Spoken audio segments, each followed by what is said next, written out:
do. Ba-bum-ba-bum-bum-bum. Hello, everyone, and welcome to our special event tonight. We've got Hope and Aspiration with the one and only Bruce Whyatt, whom I'll introduce in a moment. But first, just to get us started, some housekeeping. And by the way, I'm saying hi to our online live streaming audience as well, who are watching tonight. Some housekeeping, please, if you haven't checked already, put your phone on silent. And the toilets, in case you haven't discovered them, our wonderful cleaner Ken's just finished them for us. They're in the foyer to the left and right, and there's another toilet out through that door as well. So the plan for the evening, we're going to have Bruce in a moment, who's going to speak for 30 or 40 minutes, telling his story and a bit of the story of being the dream, I think. And then there'll be time for Q&A after that, and please to ask questions, and just so we can include our live streamers in the Q&A, please come out to the front to this mic to ask your questions of Bruce. And then after that, we've got a fabulous supper, wine and nibbles, tea and coffee for you out there. So don't go home until you've partaken of that as well. But let's now have our acknowledgement of country. There's a slide for that. There it is. This event takes place on Kaurna Yurta. We respect First Nations people around Australia and acknowledge the Kaurna people as the traditional custodians of the Adelaide Plains. We honour their spiritual relationship with their country, and we do so in the spirit of reconciliation. So, our speaker tonight, Bruce Whyatt, he, as he told me in a lovely email, has had a very diverse and interesting life. He started work at the tender age of 16 as an apprentice fitter and turner at the Municipal Tramways Trust in Adelaide, I presume, Bruce. Then he studied night school for about the next 15 years, by the looks of it, to gain an advanced certificate in mechanical engineering at the SA Institute of Technology. Bruce then worked for 16 years as a mechanical technician at the New Flinders Uni, designing and constructing scientific equipment in nuclear physics laboratories, and taking leave to work for 2 years at one point as an Australian volunteer abroad, maintenance engineer in a TB and leprosy hospital in PNG. Then later as a development worker doing similar work at a very large rural hospital in Bangladesh. The overseas work then took over when Bruce managed an Australian government aid project in Bangladesh over a 4-year period, and then undertook a feasibility study of the restoration of a French convent building in Phnom Penh, Cambodia, to turn it into a centre for children with disabilities, culminating in managing that work. Wow, he's been around. Most recently, Bruce became involved with the Tibetan community in the Himalayas, wow, and initiated the upgrade of the electrical system on that site. In these locations, Bruce worked with colleagues with various religious and cultural backgrounds, animist, Muslim, Hindu, Buddhist, and has also worked with First Nations Australians, all of which has greatly expanded his own belief system while remaining firmly, as he says, a follower of Jesus. Bruce has registered a number of charities: Circle of Friends Australia, Jamtse Australia, did I pronounce that correctly, Bruce? And Being the Dream, especially focusing on the provision of physical and emotional assistance to refugees in Australia and to the disadvantaged here and overseas. And to top all this, Bruce has also been involved in politics in the 90s and in the 1980s, being a candidate at 4 federal and state elections for the ALP. The title of Bruce's presentation tonight, Hope and Aspiration, was in fact chosen by the one and only Margaret Calder shortly before her death last year, and as such is a tribute to Margie. Margie and Bruce worked together in numerous groups over 50 years, from community aid abroad in Blackwood in the 70s to being directors of Being the Dream in the immediate past. So, ladies and gentlemen, without further ado, please now welcome Bruce to the microphone to talk to us about hope and aspiration.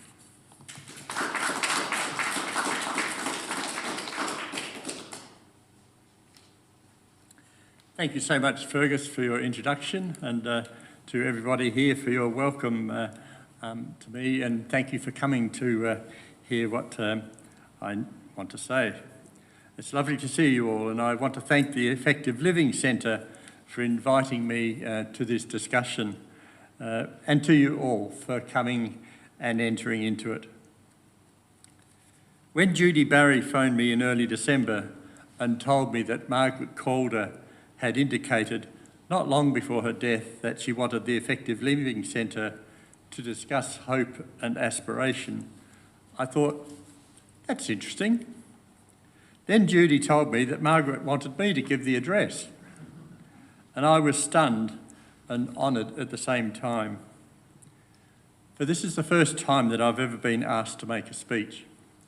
Although in earlier days in my life in Churches of Christ, I occasionally used to attend a couple of little country churches who had no minister to conduct the services there of a Sunday. As Fergus said, I've known Margaret for many years.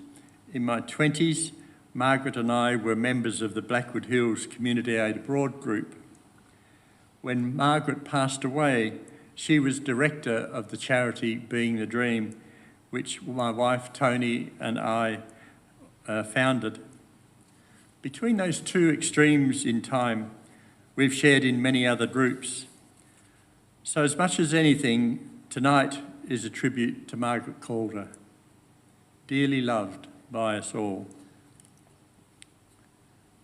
I must also say that what I want to talk about tonight is as a representative of a private company that was registered on the 22nd of March 1998 between Antonia Strangio and Bruce Whyatt. There they are. I don't know if you recognise them. A lot has changed in the years, hasn't it? I sometimes think of myself as a silent partner. Tony is the solid-state drive that stores all the memory, whereas I'm just the chip that plays around with the data. Hope and aspiration. If one looks up the definitions of hope and aspiration, one finds that they are closely related. Hope, a feeling of expectation and desire for a particular thing to happen, whereas aspiration is an ambition of achieving something. A hope might be explained as wishful thinking, whereas aspiration indicates a purpose and achievement. Let's leave them there for the time being, or rather, let's look at a few stories. I wonder how many of you saw a few months ago on ABC TV the series from the BBC called The Piano UK. There's a new series just on now, but I'm talking about the previous one. It is set in a big railway station in Britain where there are pianos available for members of the public to play while others go about their busy schedule. We have a similar piano in the foyer at the Royal Adelaide Hospital. Lucy's mother realised very early in Lucy's life that she was blind, but gradually learnt that she suffered from multiple disabilities, including being autistic and non-verbal. Lucy's mother observed that the only thing that Lucy responded to was music, and so she asked a piano teacher if he could help Lucy. Daniel, the piano teacher, sat the 3-year-old Lucy next to himself on a piano stool and placed Lucy's hands on top of his as he played the piano. Lucy could feel his fingers going up and down with particular notes, and she learnt to imitate him. After some years, Lucy could memorise pieces of classical music, and he entered Lucy in the public competition. At the age of 13, Lucy went with her teacher to Leeds railway station. Her teacher led her to the piano and sat her down and placed her hands on the keyboard, where she then played Chopin's Nocturne in B-flat minor. The judges, including Lang Lang, which you see there, was awestruck at her performance. I think everybody was. And eventually she went on through the competition stages to play before a packed crowd at the Royal Festival Hall and became the winner of the competition. She then played at King Charles's coronation concert in Windsor Castle before an online audience of 20,000 viewers. Lucy's mum had a hope that Daniel might be able to help Lucy. Daniel had an aspiration to make Lucy into a pianist, something that Lucy's mum could have hardly ever hoped for. The stunning thing for me to see was the humble pride of Daniel, recognising that he had empowered Lucy to live a dream. Although she faced a life of utter hopelessness, it was incredible. I saw Lucy again just before Christmas, playing again at the King's Cross station in London. It is a miracle what has happened in her life. Her incredible spirit, trapped in a tormented body, has escaped. Can I give a personal story? In 2013, Tony and I were watching an ABC program called Foreign Correspondent. This particular night, there was not a journalist presenting a story from their location, but just a film called Tashi and the Monk. It is about a little girl going into a children's community in the Himalayas called Chamsi Gatsal. It was set up to house and educate children who were either orphaned or rescued from violent domestic situations. We were attracted to it and commenced sponsoring a girl called Kelsang. 4 years later, I was part of a world board which fundraised for that community and also that went to India for a meeting. Beforehand, I journeyed for 2 days on the mountain roads to the community and met Kelsang for the first time. Tony and I had the hope that we might assist Kelsang to complete an education and have a meaningful life. On the first day there, I could see that the electrical system was in a dangerous state and set about photographing and writing a report about what needed to be done. What I did not realise was that Kelsang had something for me. Whenever she was not in class, she would be beside me, either with her arm around my waist or holding my hand. One night, Kelsang asked me to go with her to the evening prayers with the other children. And I spent half an hour sitting as close as cross-legged as I could on the end of a bed in a dormitory. Kelsang sat next to me as she chanted her prayers, and I wondered how long I was going to be able to last in that position. Somehow, her chanting next to my left ear took me out of myself. And at the end, I got up and did not collapse in a heap. Later, I asked Kelsang if she goes into some transcendental state when she's chanting. No, she said, I have 3 stages in my prayers. The first is I acknowledge the trauma I experienced being abused by my stepfather.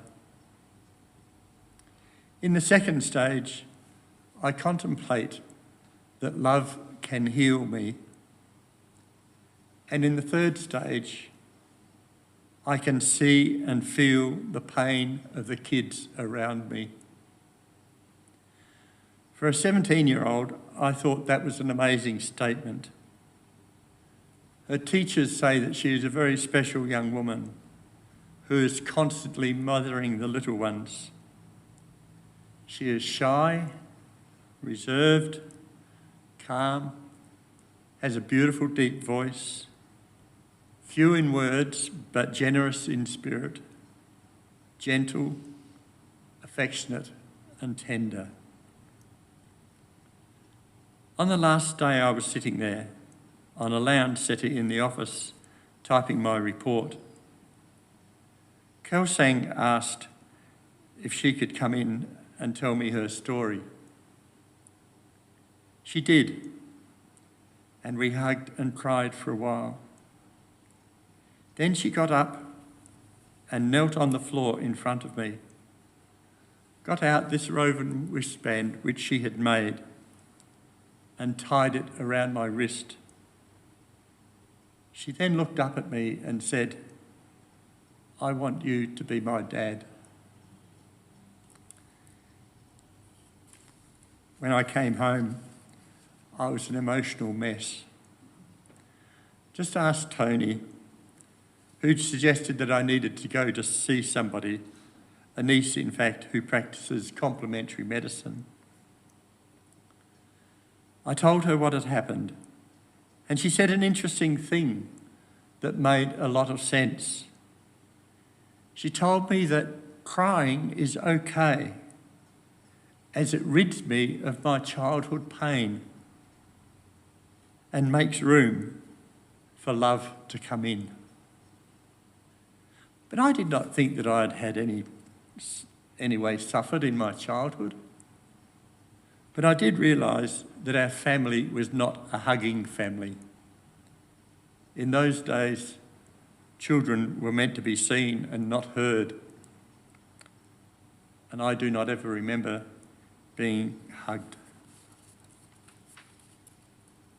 With all the affection that Kelsang had given me in those days, and in her request to me, Kelsang had opened my heart.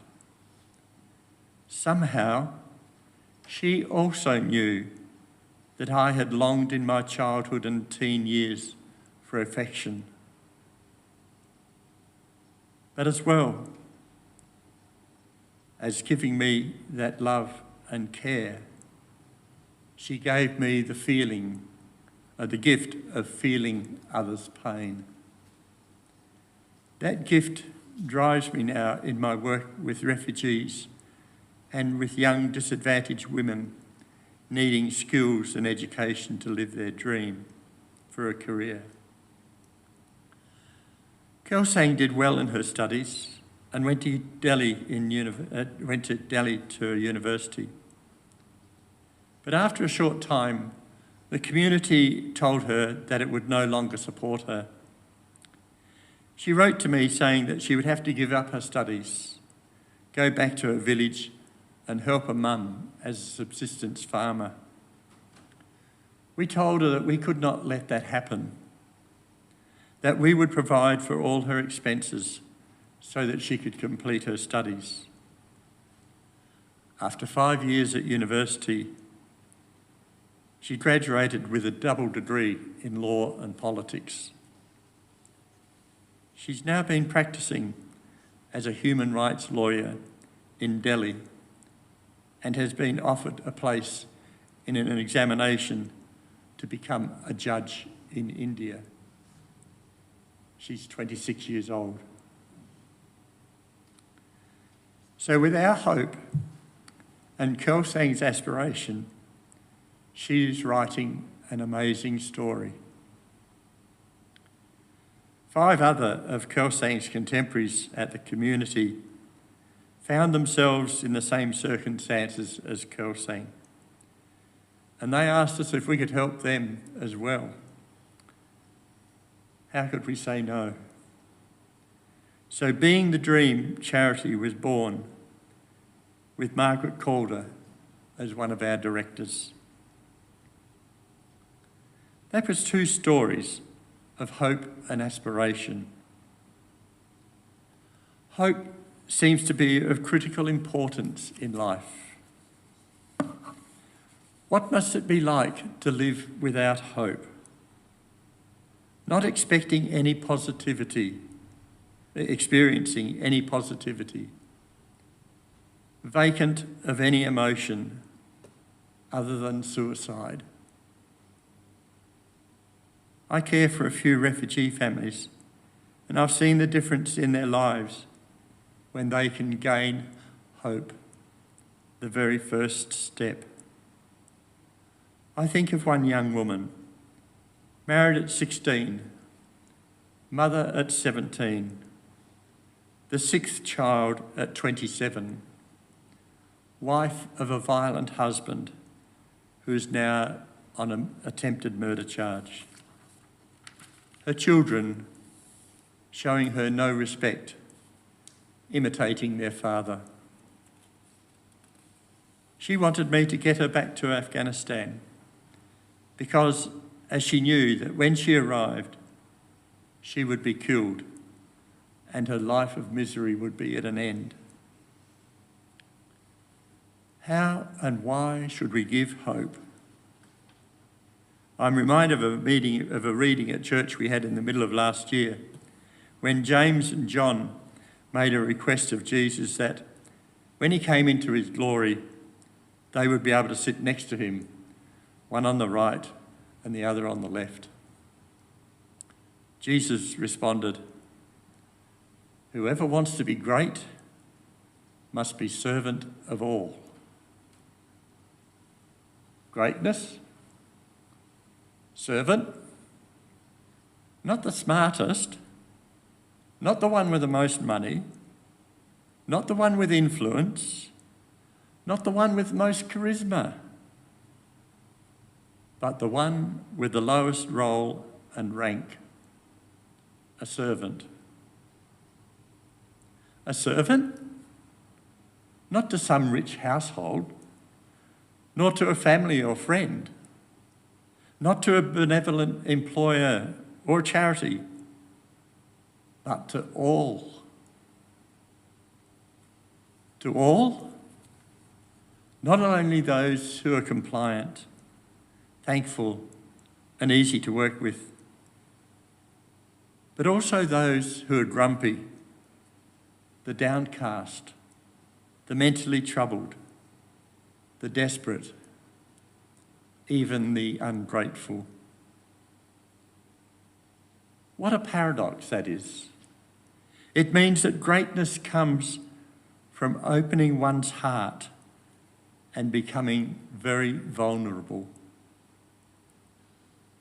When I think about that, I'm reminded of the Prayers of Life by Michael Coist called, "Lord, why did you tell me to love?" Michael Coist is reminded of Jesus' words to Peter, "If you love me, feed my sheep." Michael has opened his heart to all the people of the world, and they have come flooding in on him with all their needs, misery, and hopelessness, to the point where he cries to God, "Lord, I have lost everything. I don't even belong to myself any longer." Don't worry, God says. You've gained all. While they came into you, I, your Father, I, your God, slipped in among them. another paradox. In losing oneself, one gains the presence of God. So our role as Christians is to be as servants to all, giving hope, fostering aspiration, and giving love.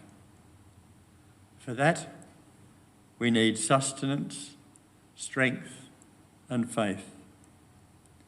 I'm reminded of another story from the Bible when Abraham believed that God was asking him to sacrifice his son Isaac to prove his obedience. On the track up the mountain, Isaac kept asking Abraham, "Where's the lamb to sacrifice?" And Abraham kept saying, "God will provide." Toward the end, when Isaac had made the firewood into a funeral pyre, and he was tied up and laying on it, and Abraham had the knife held high about to kill Isaac, Abraham heard the voice of God saying, "Do not kill the boy." And Abraham then saw a ram caught in a bush nearby. The Old Testament does not hold much for me in my day-to-day life, but some of the stories do contain great truths. God did not want Abraham to sacrifice his son, otherwise he wouldn't have intervened. But God can take hold of our harebrained ideas. God does provide when we believe. And distressingly, she often waits to the very last moment. Another story. One of the young women we support, Yeshi, was feeling unwell and went to the local hospital when they ran some tests on her, which confirmed that she had TB, tuberculosis. She remained in the hospital for a month, and nearing the time when she was to be discharged, she was given the bill, almost 1,500 Australian dollars.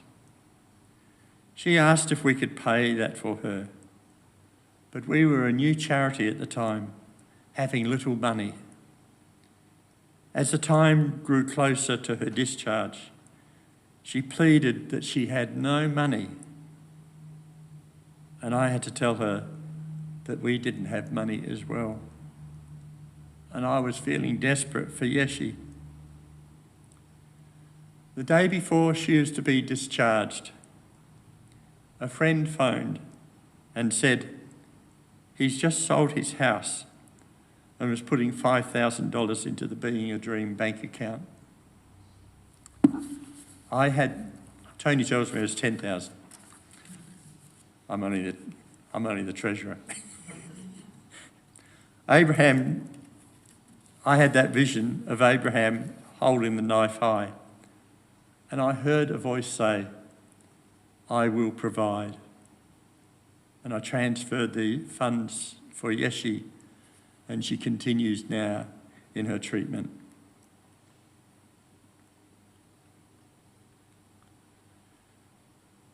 Yeshi did not do well at school academically at Jamsi Gutsal, and I believe she only reached year 10. She remained at the community in meaningless roles for a year or so, and then wrote to me asking if Being the Dream would support her to go to Kathmandu in Nepal to study a course in hospitality management. We did, and when she completed the course, she went to Delhi and asked me if we could buy a mobile street stall for her. A bench about 1 metre square on wheels where she could mount a steamer on top with a gas bottle underneath. She was going to make Tibetan momas to sell. Her business grew, and she was able to increase the size of the stall and house a fridge, which she grew, and she also grew the size of a menu. Being the Dream has supported her for 3 years through the time of her growth, until 8 months ago, when she told me that she has now leased a restaurant in the city of Pathankot, near to the border with Kashmir. During one of the hottest days last summer, she was handing out free cups of watermelon juice to the passers-by, together with a plate of rice and dal. She has employed a young man with a disability who could not work anywhere else, and he is devoted to her. She is generous, kind and gentle, with a beautiful heart and an excellent mind for cooking, and she's a very hard worker. We celebrate being able to give her hope to commence a new path, and she has grown her aspiration to now live her dream. Today, 4 years after we formed Being the Dream, it has realised the dream for 6 young Tibetan women. Kelsang, as a human rights lawyer, as I've told you. Tenzin, there you see her in her graduation garb, is an administrator in a school. Rinchen is a clinical psychologist. There you see her with one of her classes of children. They are children who have come to the school because they have learning and behavioural problems. Most of them, she said, are non-verbal. And she found out that she could communicate with them by drawing pictures, and they responding to her by drawing their picture. And so she communicates with them in pictures. Yeshi is a restaurateur. They're dressing a Christmas tree. Mei Ling, who's with us here tonight, she's here studying a master's degree in environmental policy and management. Her supervisor is very keen for her to go on and do the PhD as well. But here you see her addressing her Minister of Education. Take note of the number of women you can see in the picture.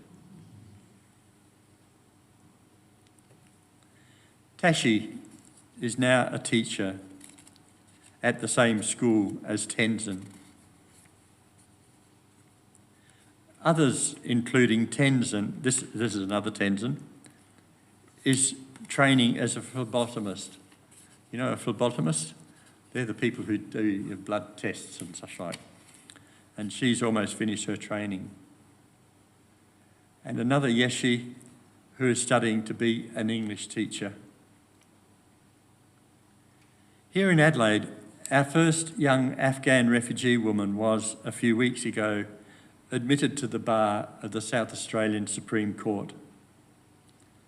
Others here are studying at senior colleges so that they might eventually go to university. Back in the middle of last year, Circle of Friends was contacted by email by a young Afghan woman, Saha, hiding in Iran. When the Taliban came into power, her mother and father were taken into custody. Her father was a public servant in the previous government. Saha hopes he is still in jail. That was 5 years ago. I would very much doubt it. Her mother, who was a journalist in a Channel 2 television station, was tortured and released and is now an invalid from those injuries. Saha has also been employed at that pro-Western television station, and the Taliban are hunting for her. Saha asked if anyone would sponsor her to come to Australia as a refugee. Tony and I volunteered, and we're going through the process to get her here. We've been in constant conversation on WhatsApp until Israel and US started bombing Iran. 6 months ago, she wrote, I have been experiencing severe depression and stress. I cry without reason. I am without energy. I experience deep hopelessness, constant anxiety, heart palpitations, pressure in my chest, and continuous worry about the future. She has also been twice arrested by the police, who go house to house looking for refugees without papers to send them back to Afghanistan. Fortunately, on those two occasions, she had enough money. Once it was given to her by a friend just in the day before, so that she was able to buy her freedom. She's not sure about whether she will be third time lucky. We try our best to comfort her, and recently she wrote, "I truly believe in your prayers. They are a living force for me, giving me calm, strength, and the renewed motivation to stand firm in the face of pain and fear.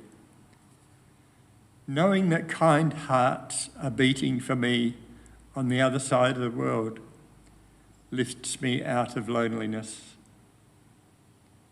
We've been able to give Saha hope. Now we trust her aspirations might soon become a reality. Many steps are being completed along the way, for which we thank God for her care of Saha. We are hopeful that she might be with us very soon to live and study at university. And we're very grateful to Penny Wong's office for carrying that case for us to the Immigration Department. In a world where so many people are crushed by events beyond their control, it is important that where we can, we might be able to give hope. Not meaningless platitudes, but genuine responses to their circumstances. But it can start with the simplest things. Making eye contact with those we encounter on the street. Giving a smile of warmth and friendship. Those who serve us when shopping. Showing gratitude to waiters and chefs and cooks. We should never underestimate what a difference we might make to a person's life by showing friendship and gratitude. You will not be surprised when a response comes back to you, "Thank you for making my day." When I think of Margaret's heritage, I imagine all the students that she has taught in her career. I sense the encouragement and inspiration students would have gained from her enthusiasm for life and excellence in purpose. I can only imagine her influence on her students, but I know she's been of great significance to me in all the committees and organisations that we have shared over 50 years. In everything, she gave hope and fostered my aspirations. What more can I ask for in life but to know that I might have given hope to a person, to make a difference for good in their life, so that they might achieve their aspiration and live their dream. Thank you for listening.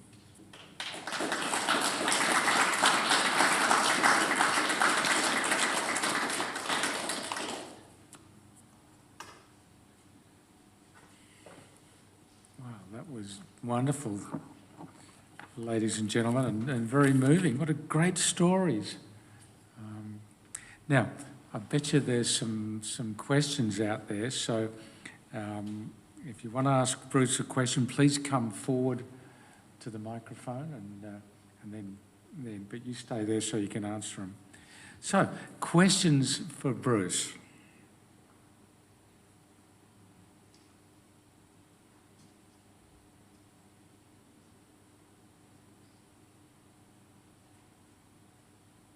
Come on, David, tell me where I'm wrong.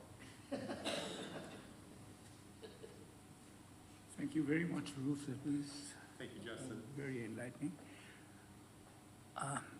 I hesitate to ask the question, but there is so much that must be pressing on people, and you just give 4 or 5 examples. Afghanistan.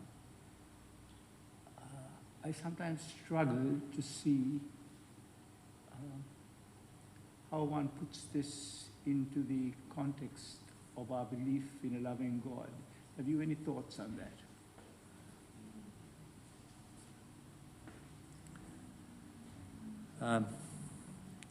In my next life, I'm going to have to study theology.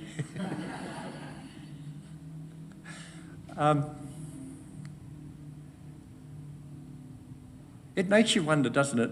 Because in my belief system, and I'm sure for many of you, you feel that when you permit it, God can work in your life in amazing ways and do incredible things. I mean, minor miracles, I suppose you could say, you know. And so that if God can do that with an individual person, why can't she... Sorry, I'm using the feminine version of God because I think we've had enough of the male version.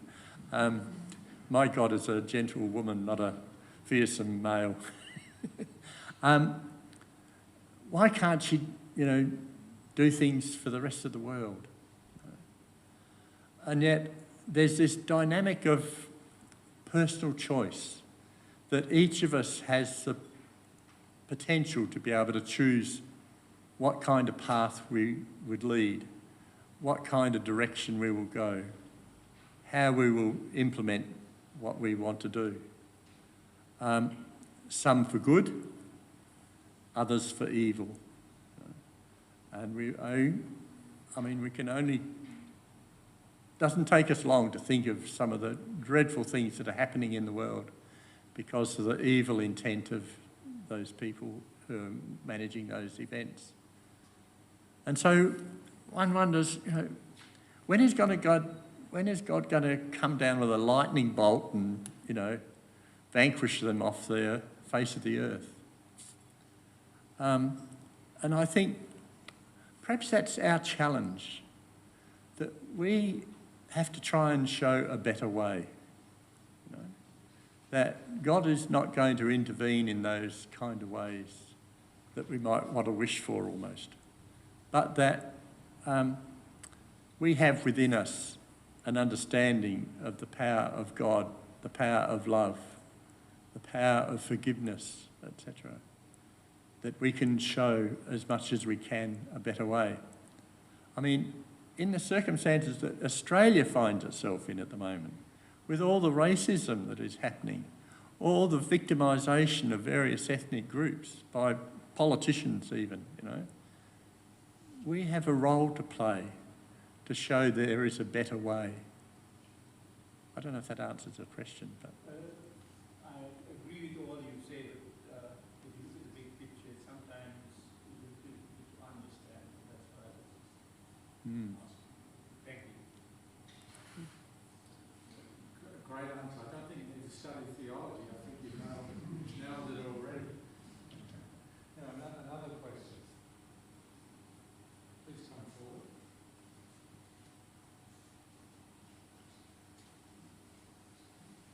Thank you, Bruce. Thank you, Anne. I just had a thought when of the number of young people that you enabled to move on to, say, green pastures. Is there any contact with the families that they leave, like the mother that would love the daughter to stay on the farm, who will probably never see her again when she goes off to India and the whole world? Is there some contact with families? That's an interesting question. Kelsang, for instance, she has a younger sister.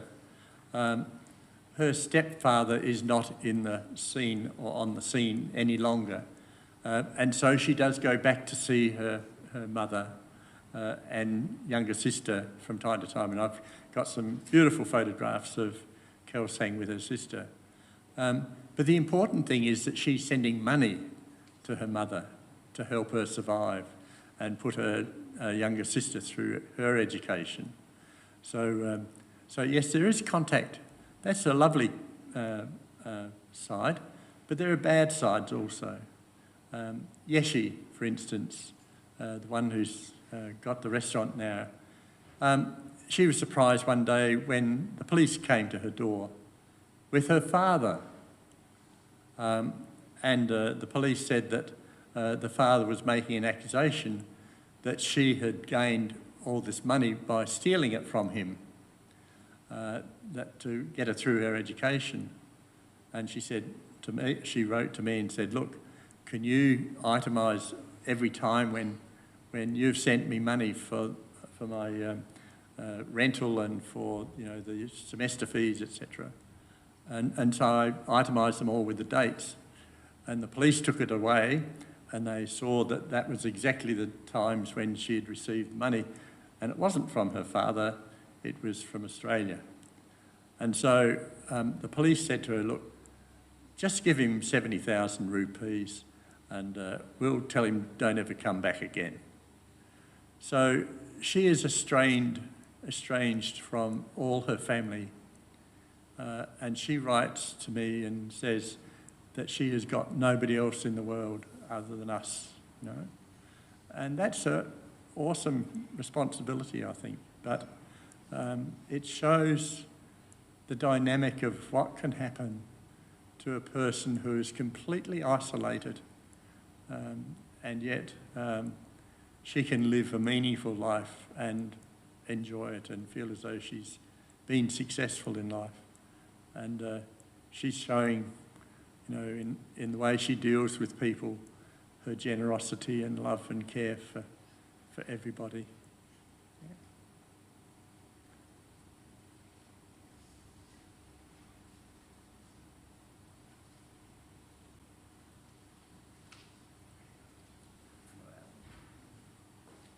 Oh, Bruce, thank you so much for that. That was so inspiring, I guess. It's I heard in your voice a few times there how it affects you, helping these young women, and you nearly had me in tears a few times hearing the stories.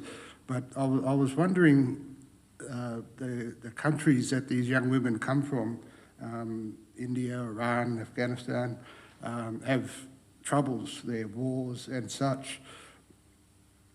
While your first thought, I guess, is to help these young women, does any of that other business that's happening there affect you as well? Or are you able to not so much put it aside, but just focus more on the girls?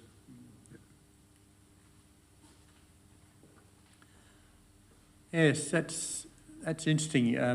I suppose living here in Australia, it's very easy to divorce ourselves from the reality of what's happening in the rest of the world. But, I mean, just to hear of what Saha is going through, I could not imagine what it would be like at this moment with bombs going off all around her in Tehran. She still is going to work. I think she's working for a tailor at the moment. So that keeps her occupied in a way. But but the trauma of what is happening around her is obvious in how it affects her and how she talks to us about it. So then we're also trying to get another young woman here who's actually in Pakistan, but she's also from Afghanistan. Knowing what is happening in these countries, or even in India, where we might not realise that there's a lot of difficulty for the general population. But for some sectors of the population, there are real problems. I mean, Mei Ling, for instance, one of her ambitions is that she wants to build a school for the children of slaves. Now, you probably didn't think slavery existed in the world anymore, but there are slaves in the mountain country in India, and she wants to set up a school for them because the government just isn't doing anything for them. So, you know, these are the kind of issues which we hear about and which we want to encourage these young women to follow their dream and do what they want to achieve in the world. So I don't know if that really answers your question, but I suppose the young women that we've been helping have been our communication channel with the rest of the world. And that's been a great experience to understand where they come from. And of course the Afghan refugees who are here in Australia that we're helping. And being asked a question by yourself, Alan, I think we still need to expand our realm of influence, as it were, or assistance anyway, to girls here in Australia who may not necessarily come from refugee base, but maybe just poor families in Australia, including our Aboriginal communities. You know. In my younger days, I used to have a lot to do with the Aboriginal community here in the days when they were, when I was involved in politics, and we were trying to get things resolved for Aboriginal people in those days. And I think of the Aboriginal young people that I grew up with at Colebrook, and value, you know, their influence on my life, and think, well, there's still a lot more that we can do in that area. So. Maybe one more question, I think.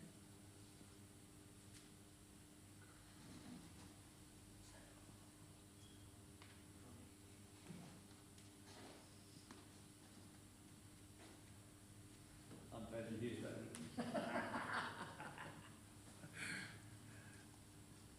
Bruce, beautiful, beautiful narrative, full of wonderful stories. I wonder how we could really describe you and how you work is that you are working through what the Buddhists would call loving kindness.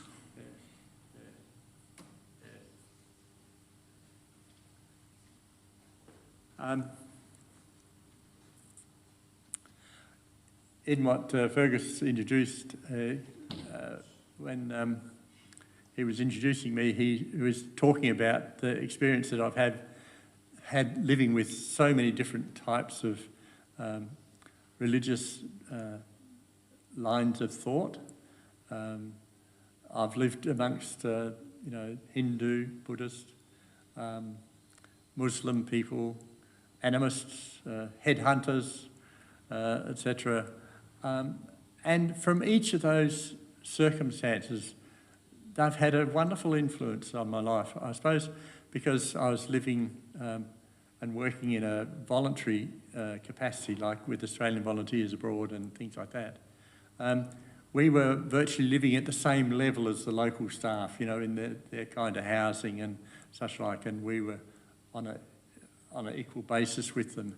And so we got to know families very, very well, and the people. And what I find is that it doesn't matter what religious label we put on people, when you pinch them, they still feel the same thing. And so we have the same feelings and ambitions and drives as anybody else. You know? And once you understand that, you can appreciate the origins of their thinking. I'm amazed sometimes when you mention the Buddhist thinking, because our thinking has been very much in that line in our work in the Tibetan community in the Himalayas, and having Mei Ling with us. But when we're sitting at dinner table with Mei Ling, we'll start talking about things, and sometimes she'll just say something, and I'll say to her, "Where did that come from?" You know? And it was just a beautiful little pearl of wisdom, you know? And I realised that it's from her Tibetan Buddhist background, you know? But she's also been influenced within the Christian background as well, you know. So she's married the two of them together in quite a beautiful setting, I'd have to say. And so, yeah, I think I'm very persuaded to be somewhere between Christian and Buddhist in my thinking. That what I did say to Fergus was I was a conscientious objector during the Vietnam War, and that put me at odds with a lot of people. But it was a belief that I had because of my influence in those days with people from from the Friends, you know, the religious community of Quakers. You know? But every now and again I realise that as a Western person in the 21st century, there's so much for us still to learn about life from the ancient cultures of our world, like the Aboriginal people, like the Tibetan people, like the North American Indians, etc. You know, they have understood life for thousands and thousands of years, and they can add to our thinking and our understanding by influencing us if we are open to it. And I think that's the most amazing part of my life, you know, thinking of the influence of all those people over 60 years.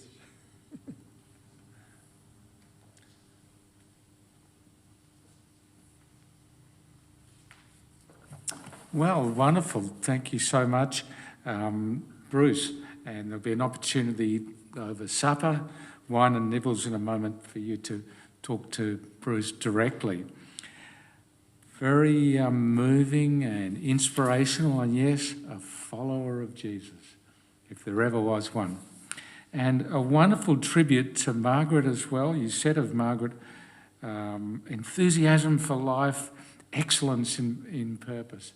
So great description. I think you nailed it there, the wonderful Margaret Calder. So Bruce's charity that he represents, Being the Dream, if you haven't grabbed one of these leaflets on the table in there, please do so. And on the back there, the directions of how to make a wonderful donation to the charity. So Being the Dream, hopefully we'll get you back another time, Bruce. So thank you, Bruce, and please, ladies and gentlemen, put your hands together again for Bruce Whyatt. Now, just before we head out to a lovely supper, it would be amiss of me not to mention some upcoming Effective Living Centre events. There's the next session of Progressive Christianity Forum on Thursday, 2nd of April, with Reverend Professor Bart Bruler from the Uniting College. Look at that for a great title. Jesus Did Not Conquer Death, Reassessing the Agency of the Resurrection. I wonder what that's going to be about, so you better come along and find out. And then after that, what's the next one? Next slide. We've got our wonderful 2026 Wilkes Orations. Speaking of great orators, we have Professor Peter Stanley, previously of the Australian War Memorial, on Friday, April 17, Rethinking Australian War Remembrance, the Future of Memory. So please book for that. Those events, you can search for them in Humanitics. Go to Humanitics, search for the events, and you can book for those two Effective Living Centre events coming up. So, and we'd love to have you along. So thank you everybody once again. Thank you Bruce once again. And please now let's head out and have some nice supper together. Thank you.